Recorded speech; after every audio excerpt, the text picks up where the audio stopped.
Hey, what's up everybody? This is Nightwing2303 from Nightwing2303.com. Today we have a performance review on the Nike Zoom Hyperenforcer. So I know that a lot of people have been asking about these and whether or not they are good. If you've been staying in touch with my site, Nightwing2303.com, you've already gotten a bunch of information on their performance. If not, that's what this review is for. So without wasting too much of your time, let's get right into it. So as usual, we'll start off with the bottom of the shoe here. As you can see, we have full-length herringbone, and upon first impression I thought that this was going to be fantastic. As far as it being a complete upgrade from the original Hyperfuse, it's kind of a yes and a no. There's definitely a lot more traction along the outrigger here.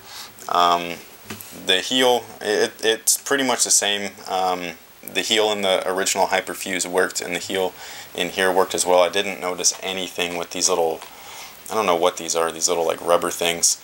I thought they were going to, be for compression with the cushion, and maybe if you were a post player, so if you're backing people down, the harder that you press it, it compress, give you a little bit more grip. I didn't notice any of that, but I'm not really a post player, so I can't really assess that, perfectly.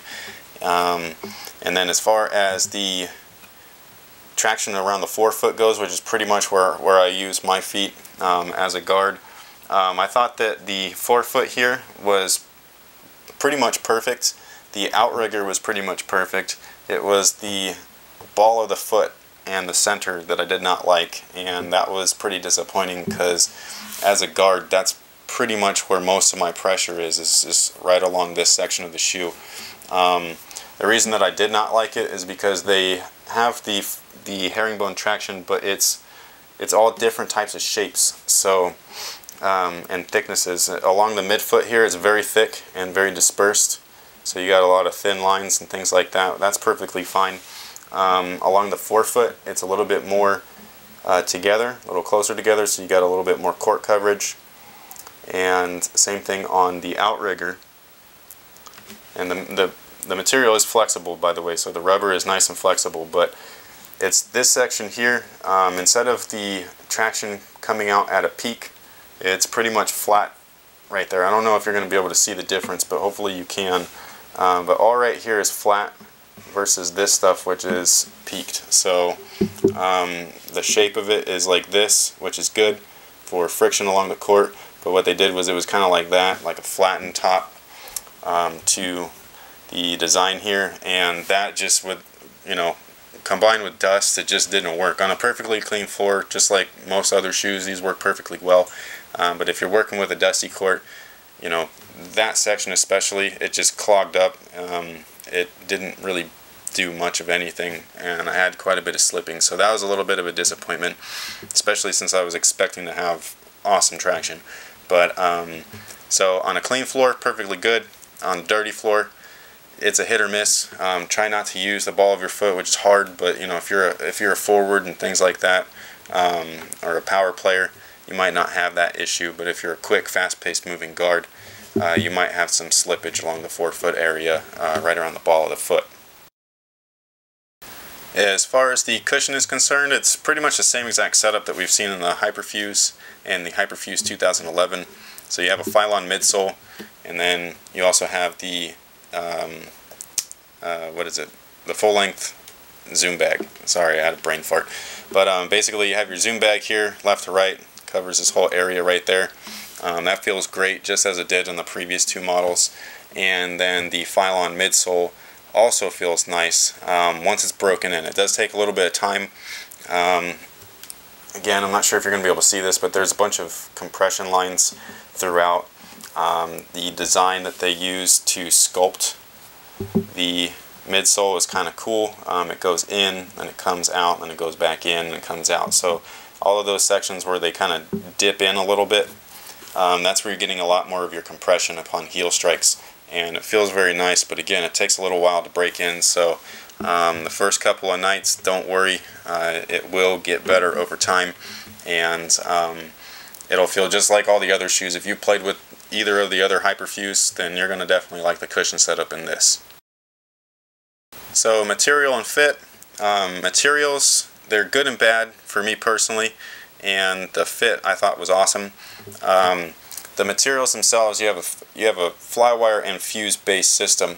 That's the part that I didn't like. It's very similar to the LeBron 9, where it's just very, very stiff. You know, fuse material is pretty stiff on its own, depending on its thickness, but these took that to a whole nother level, just like the LeBron 9. The LeBron 9 had different issues as far as flexibility goes, their midsole and things like that. So this doesn't have that issue. It's just mostly the upper. Again, it does break in over time, and the good part about it is that most of it is fuse, so you probably won't see any of the scuffs or anything like that. But this stuff is super durable, and you know, again, I say this all the time, but you can't really beat the Hyperfuse material as far as durability is concerned for its overall lifespan. And as far as the fit is concerned, this small area, I did go with a size 9.5 instead of a size 9, so I went a half a size up, by the way, because it was too snug. But this area right here, this does press into your foot. It gives you a little bit of a hot spot. It takes some time, again, to break in. So once you do that, you'll get used to it. And then along the midfoot here, the way that they implemented the Flywire, I thought was awesome. Here, let me try to loosen these up real quick. But I kind of wish that they would do this more often with a Flywire shoe. I think that this is really cool. It could potentially minimize a lot of the materials used along the upper. But basically, your Flywire pieces, usually you'd have a straight across cut. So I don't think I have, I don't know if I have anything right behind me. I don't. But basically you'd have a straight across cut, and these ones, they kind of go looped. So each piece of Flywire that is here is almost like it's independent. It's not quite independent, but it's very close to it. So as soon as you lace up your sneakers, you're definitely having each of these act like fingers, and they just kind of harness that section, that section, that section, all the way up to the top. What's great about that is that you can kind of customize your fit along the midfoot section. So along the forefoot, if you need it really tight, you can do that. And then right here, say you have a high sitting arch, you can lower or loosen these up a little bit, but they'll still, you know, cover up your foot. And then, you know, again, at the ankle, maybe you want those a little bit tighter, so you definitely get that tight feeling. You lock your heel in and you're good to go. So as far as that's concerned, I think that that is awesome, and I definitely liked it. It's far better fitting than the original Hyperfuse and even the Hyperfuse 2011. So I definitely like that. The tongue itself was okay. It wasn't that bad. It's got a lot more padded sections, so all the way down, and fit very nice. The heel is, well, I don't know if you're going to be able to see this. I'll take out the insole and see.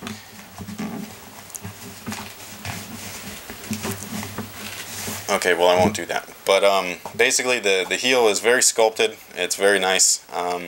You have an internal TPU heel cup right in here, so that keeps that heel locked in. You also have TPU panels along the sides here on both the medial and lateral. They're kind of like wings, and I'll get into that in a little bit in the support section. But basically, go half a size up with the fit. The lockdown was superior. I definitely liked it. Love the midfoot section, almost like it's independent Flywire pieces. And the materials, again, very durable but very stiff. So just be on the lookout for that. Expect to have a good amount of break-in time, both with the midsole cushion and the upper. So as far as the ventilation is concerned, you know, you have your fuse base upper, so you got a lot of that mesh there. It's on the toe, and then along the tongue, there's a lot of perforation holes. The tongue itself, it was great. You had quite a bit of ventilation through there.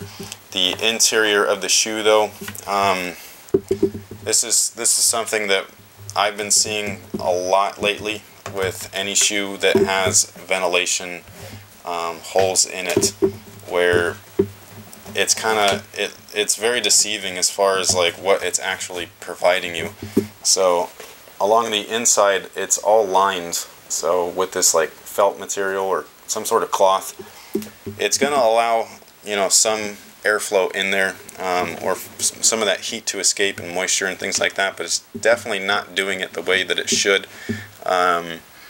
The original Hyperfuse construction, it wasn't perfect in the ventilation department, but when you're comparing it to something like this, it definitely was better, which is surprising because it should get better the more time that you go on. But in this case, I just kind of felt like it took a step back. So ventilation could be better. I don't know if you'd actually want to fix that. I'm sure you can go along these little things here. There's like cutouts and maybe cut out the material, but you'd probably be cutting the mesh as well. So I don't know if you'd actually want to do that. But you know, breathability, it was decent. It wasn't anything special. Definitely just in a warm-up, I was able to, my feet were just, you know, starting to perspire and get very, very hot inside the shoe, and I wasn't really even doing anything yet. So it definitely could have used a better source of ventilation just by not blocking all of those holes that they put in there, which is kind of, in my opinion, it just defeats the purpose. So as far as support is concerned, basically you have a lateral outrigger right here, hopefully to prevent a rollover. You have the internal heel cup, and then you have those TPU wings that I was talking about earlier. This side right here is very narrow down here, and it gets thicker up here, so it allows more range of motion, less restrictive, whereas the medial side here, it fans out, and it's a lot thicker, so that one does actually restrict your motion quite a bit. In my opinion, I think that those should be flipped, just because as a guard, you want more range of motion along your medial side. That's kind of where you're going to be turning into, pushing off and things like that. And then you're going to want more support in case you roll so that you don't, you know, go all the way over. Other than that, that's pretty much all the support that it gives you. Besides the actual fit itself, the material is pretty supportive as well, just because it's thick and it's durable. Again, it's pretty stiff. So that takes care of that. And it's pretty simple, pretty straightforward. Could be better. But you know, the addition of these wings is definitely nice. I just wish that they were on the opposite ends of each other. That way you can have less range of motion on this side and more range of motion on this. Alright guys, so that pretty much takes care of the review on the Nike Zoom Hyperenforcer.